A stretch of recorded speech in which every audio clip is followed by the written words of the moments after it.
نکاح کا بیان۔ سوال: نکاح کرنا کیسا ہے؟ جواب: جو شخص نان و نفقہ کی قدرت رکھتا ہو، اگر اسے یقین ہو کہ نکاح نہیں کرے گا تو گناہ میں مبتلا ہو جائے گا، تو ایسے شخص کو نکاح کرنا فرض ہے۔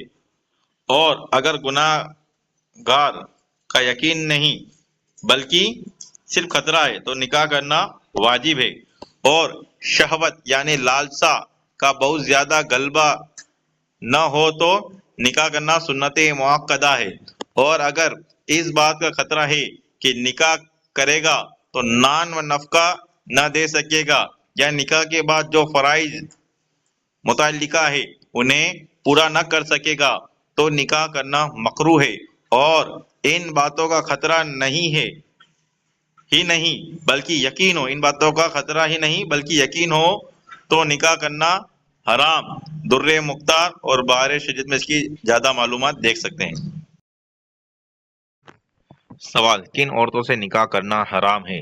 جواب: ماں، بیٹی، بہن، پھوپھی، خالہ، بھتیجی، بھانجی، دودھ پلانے والی ماں، دودھ شریک بہن، ساس، مدخولہ، بیوی کی بیٹی، نسبی بیٹا کی بیوی، دو بہنوں کو اکٹھا کرنا، شوہر والی عورت، کافرہ اصلیہ اور مرتدہ وہابیہ، ان سب سے نکاح کرنا حرام۔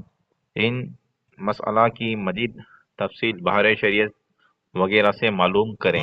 اگر لڑکی لڑکا نابالغ ہو تو نکاح کیسے ہوگا؟ جواب: اگر نابالغ ہو تو ان کے ولی کی اجازت سے ہوگا۔ سوال: ولی ہونے کا حق کس کو ہے؟ جواب: اگر عورت مجنون پاگل ہے اور بیٹے ولی ہے تو اس کے بیٹے کو ولی ہونے کا حق ہے، پھر اس کے پوتے پر وغیرہ کو۔ اگر یہ نہ ہو تو جس کا نکاح ہے وہ نابالغ ہو تو باپ ولی ہوگا۔ اگر یہ نہ ہو تو دادا، پھر پردادا وغیرہ ہوں، پھر حقیقی بھائی، پھر سوتیلا بھائی، پھر حقیقی بھائی کا بیٹا، پھر سوتیلے بھائی کا بیٹا، پھر حقیقی چچا، پھر سوتیلا چچا، پھر حقیقی چچا کا بیٹا، پھر سوتیلے چچا کا بیٹا، پھر باپ کا حقیقی چچا، پھر سوتیلے چچا، پھر باپ کے حقیقی چچا کا بیٹا، پھر سوتیلے چچا کا بیٹا۔